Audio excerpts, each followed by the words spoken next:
What it do, y'all? It's your boy Vacay. You already know what it is. I'm back.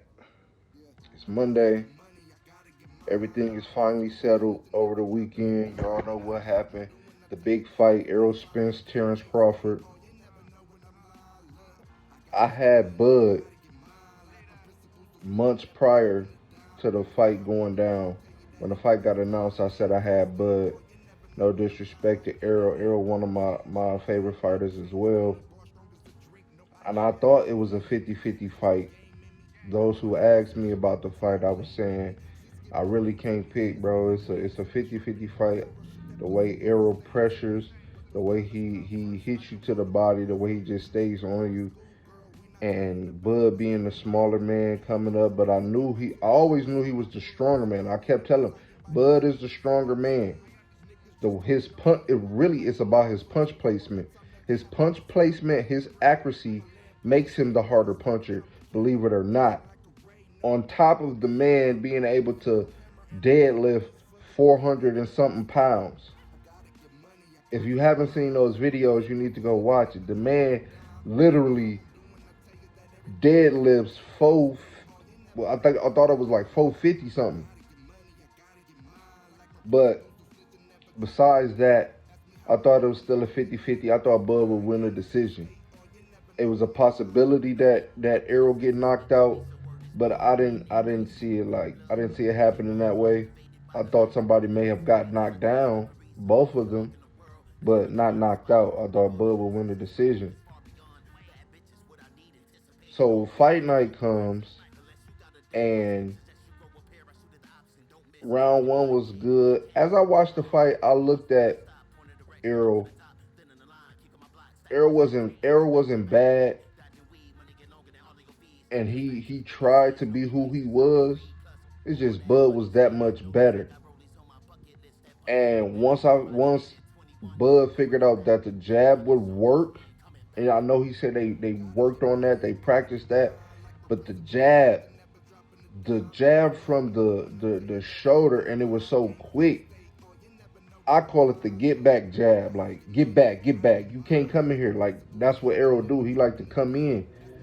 Bud hit him one time with that straight right hand, because that's what it's like. His jab is like a straight right hand because he right-handed. And when I seen it snap Errol head back and wobble, I said, oh my God.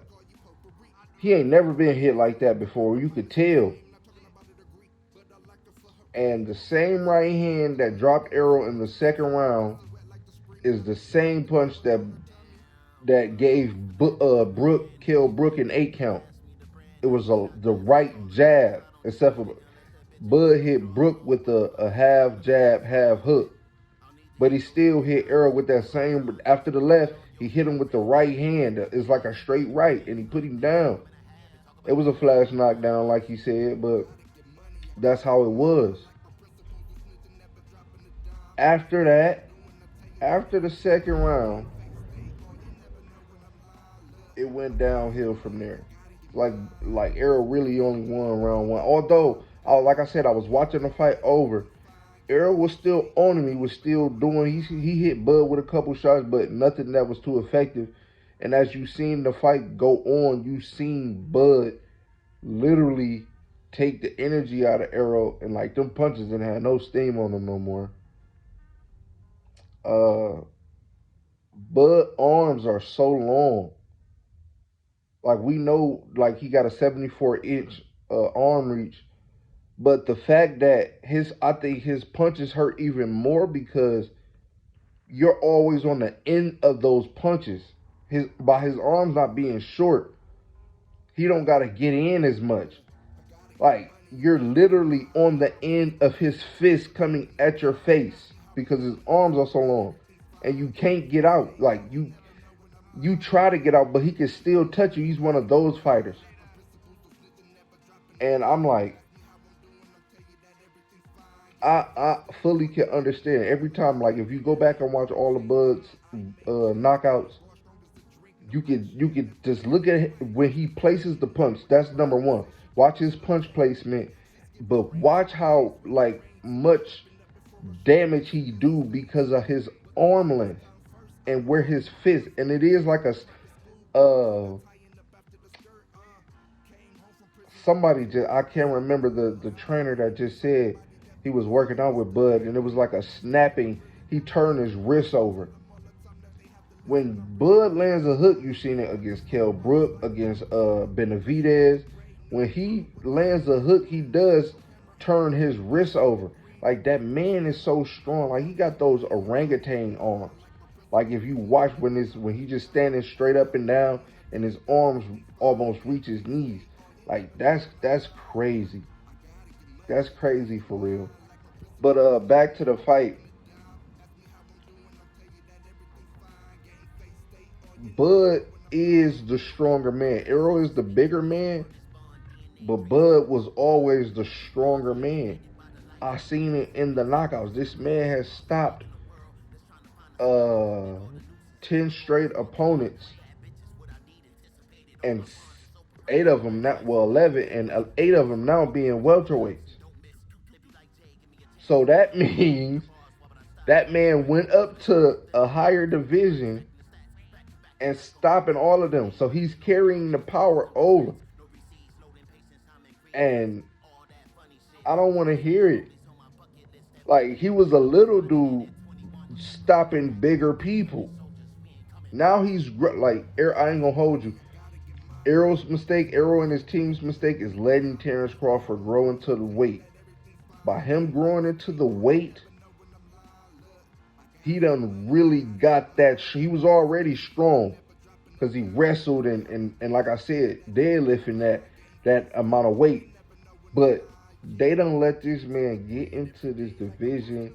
It's been years, like at least 4 or 5 years now. This man has grown into that. He was already a grown man. This man got all that, and he 2 years older than Errol. He got all that grown man strength, and he put it behind it. I still can't believe it. Now, Errol's a durable fighter. I'm not making no excuses. I don't want to give no excuses at all. He's a durable fighter, and he has been hit with some punches before. But my God, like, Danny Garcia caught him. Ugas caught him.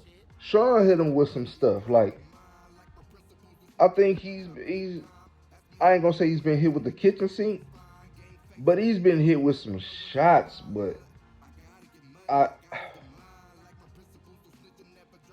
they're not looping shots that he was getting hit like with last on Saturday.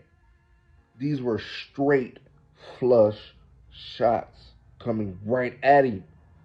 And I think he was thrown off by the speed, the timing, because that is a 135-pounder coming up, so he still got his hand speed along with his power. Those punches are coming straight at him. It's like, if you've seen that Floyd Mayweather video of him jabbing the heavy bag, that's what it reminded me of. But it also reminded me of Michael J. White when he did that demonstration video with Kimbo. The straighter the puncher is like an arrow. It's like Pacquiao punched like that too. The punch was coming straight at this man's face, and he couldn't stop it. He couldn't block it because it was just too quick, too fast. But the body shots, and I said, when Bud, I've seen it in the Jeff Horn fight. When Bud go to your body, it's vicious. It's like, how is he generating that much power? And it's kind of like the Bruce Lee effect, like being that small and generating all of that power. Is punch placement. He know what he doing. He know where to throw and land the punches, and on top of that, he's not wasting energy because he is picking his punches. But I didn't think he would do that to Errol Spence Jr. Not like that. I thought he would win. And if he did stop him, it would, I guess you could say, because it was the 9th round, but the 10th or the 11th. But I thought it would be a much more difficult fight, is what I'm trying to get at. Instead of 50-50, Bud made this fight look like 90-10, man. I'm glad Errol Spence got his paper. because it wasn't even close. 50-50 to us because of how Errol looked in his other fights and how Bud looked in his other fights. Really, it was 60-40 to me, but to Bud way. But Bud made it look like it was a 90% to 10%. I'm not holding. I was gonna say 80-20, but no.